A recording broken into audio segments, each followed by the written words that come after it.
The London Underground, a fast and reliable transport system in London. 11 tube lines in total, stretching from the busy hustle and bustle of Fair Zone 1 in central London to the outskirts such as Epping and Upminster to the east, and Amersham and Heathrow Airport to the west. But whilst you are going about your normal commute on the tube daily or otherwise, you may not think about just how the London Underground really works. So I'm here today to explain it and break it down for you, along with a few facts that nobody knows about. This video we will focus on Walthamstow's local tube line, the Victoria Line. The basics. The Victoria Line has a total of 16 stations running from Walthamstow Central down to Brixton. The Victoria Line opened in stages. The Victoria Line first opened in March 1968 from Walthamstow Central down to Highbury and Islington, but wasn't officially opened until March 1969 when the next section opened down to Victoria. The final section of the Victoria Line from Victoria to Brixton saw itself open on July 23, 1971. With Pimlico Station opening in 1972. Trains. The Victoria Line has a total of 47 trains, known as the 2009 stock, or 09 stock, built by Bombardier from 2007 and finishing construction in 2011. The 2009 stock train gradually entered service on the Victoria Line between July 2009 and June 2011 to replace the old 1967 stock trains that were gradually taken out of service to retire and eventually be scrapped. The last 1967 stock train in passenger service ran from Brixton to Seven Sisters on the 30th of June 2011.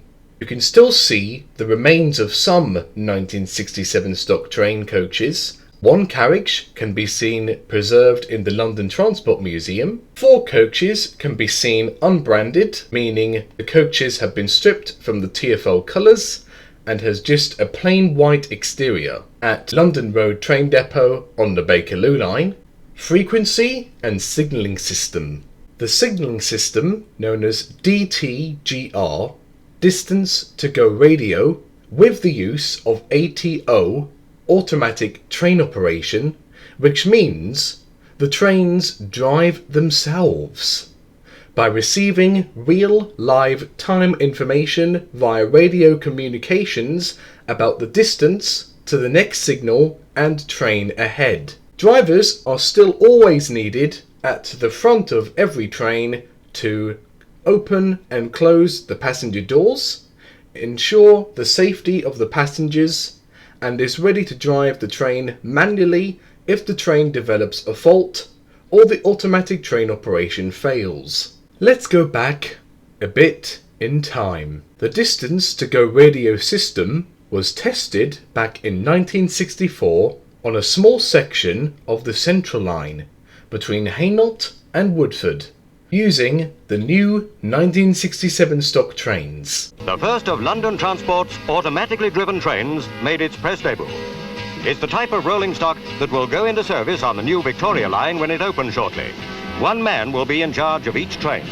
Once the doors are closed and the start button pressed, the train takes over, receiving all its commands through the track.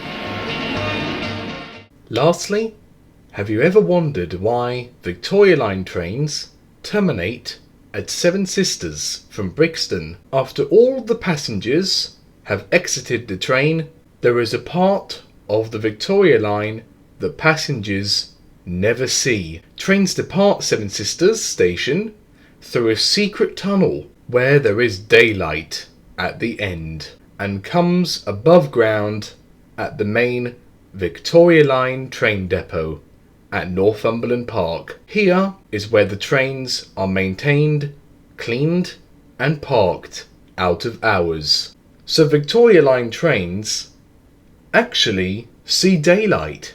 I hope this video wasn't too complicated for you all. Thanks for watching.